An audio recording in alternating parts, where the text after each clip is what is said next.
Right now, I'm a little bit frustrated in my wholesale real estate business. In this business, you have a lot of ups and at times you do have a lot of downs. In today's video, I'm going to share with you all my frustrations in my wholesale real estate company. When I started this channel, I just wanted to be as transparent and honest with you all, showing not only my highs, but also my lows. And in today's video, I'm just going to be a little bit vulnerable with you all and tell you all how my business is doing and just my emotions around it and just the different mistakes that I constantly make in my business. But I don't want this video to only be about my lows and my frustrations in my real estate business. I also want to talk about the highs and also different ways that I am working towards my mistakes in my business. And so whenever I talk about how I'm not doing this well in my business, I'm going to talk about how I'm trying to counteract that behavior or that action in my business in order to succeed. And so you all, let's just get real in today's video. Before we go on, make sure you all hit that subscribe button to support this channel, because this channel always has been about documenting my journey, my ups and my downs, and just making videos along the way, and also teaching you all different ways that you can win in wholesale real estate. All right, so the first thing I want to talk about is my frustration and specifically my real estate company, my wholesale real estate company. So over the past few months, it's been really slow. Like for example, this month and even last month, I haven't closed any wholesale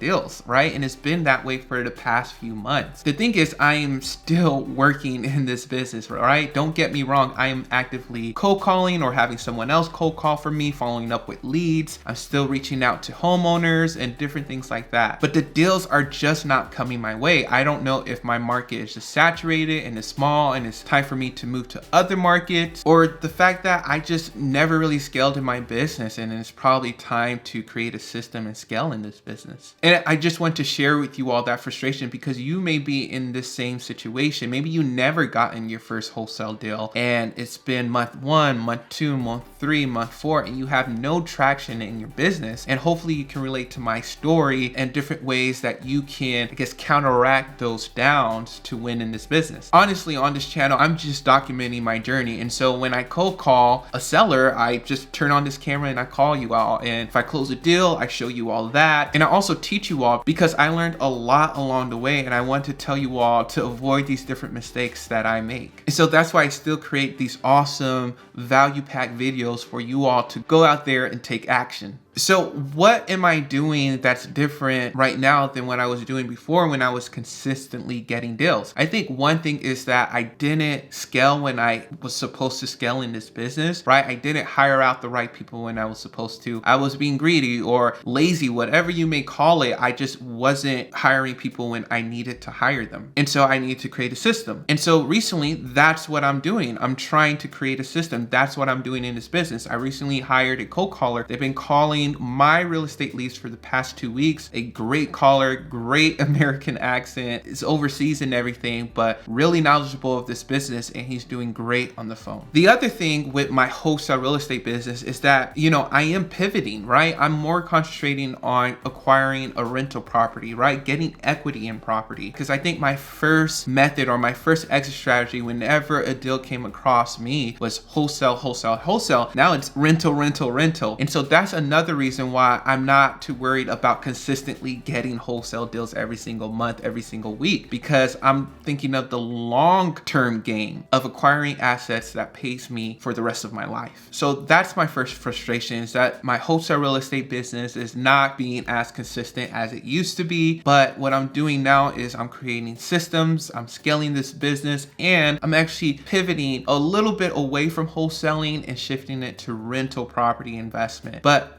I still document my journey for you all, and the methods that I used to wholesale, I'm still using them to acquire rental properties. That's why I still teach you all these practices on this channel. The second point I want to talk about in this video, another frustration, is that I'm not finding investors to fund my rental property investment deals, right? Like I have investors who will buy my deals, but when I come to them and say, hey, I know how to run numbers and comps on a property. I know this area is a great rental area. This is a great property. It already cash flows as is. Are you open to doing a 50-50 joint venture on this deal where I take care of the acquisition, of dealing with the tenants? All you have to do is just bring your fund, deal with contractors and different leads like that, and we can split the profit every single month 50-50, and also the equity 50-50. I talked to a few cash buyers, other investors around the area, but they're just not biting these deals. And I brought multiple deals to these investors over the past few months, but they don't want to invest. Maybe I need to show more of myself. And a lot of times I try to contact them directly from my personal account. Sometimes I don't want to like directly message them using my business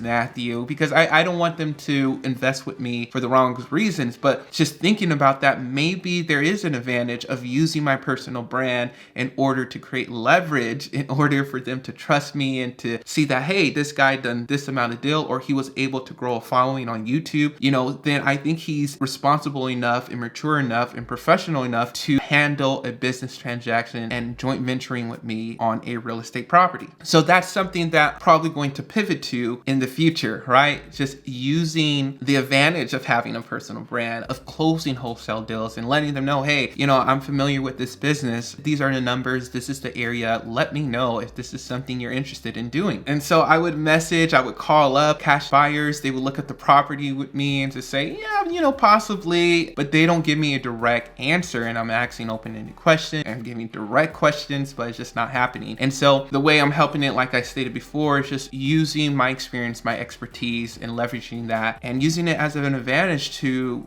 talk them into trusting me to go forward with the deal. Now, the third thing in the whole real estate realm that I'm a little bit frustrated is that right now I'm trying to get a primary residency, right? I'm trying to buy a home for myself. My ideal purchase is a quadplex, right? Where I live in one unit and I rent out the other unit. And so I have 2 years of self-employed income and everything from wholesaling deals, from YouTube income and other income sources. But right now, because I'm self-employed, my taxes look a little bit weird, right? So they look at like the Schedule C. And so I was talking with my mortgage broker and they were all like, hey, I noticed that you converted an LLC to an S Corp and you only have one business tax return, but I done tax returns before with this particular LLC, but it was a single member LLC before, and now it's an S Corp. That's why there's only one business tax return, not for the past 2 years, but I've done tax returns for this specific business. It's just a whole bunch of ups and downs, and my broker has to talk to the underwriters and other things like that. And so I'm just hoping that I'm able to qualify with being self-employed and having different businesses and different income, because my income is decent enough where I should qualify for a decent rate and a decent loan. And so I guess how I'm counteracting that is just, I'm just being relaxed. Right now I have a great rental property that I live in. It's not a rental that I own, but I pay good rent in a great area. I'm just blessed to be living where I'm living. And so I'm just trusting the process that whatever happens, happens. And if I need to go to another broker or an online broker, I'll go that route. And if you all have any suggestions, any referrals to other brokers that work with self-employed people, or even online brokers that do well with a self-employed, comment their info down below. All right, you all, let me know down below, what are your main frustrations in this business? What are your main down moments in this business? And how are you working to counteract them? How are you working to overcome them, right? Because yes, it's good that I'm sharing with you all, I'm being transparent, but we have to learn from these, right? I just don't want this to be of, oh, this business is down, I'm so frustrated,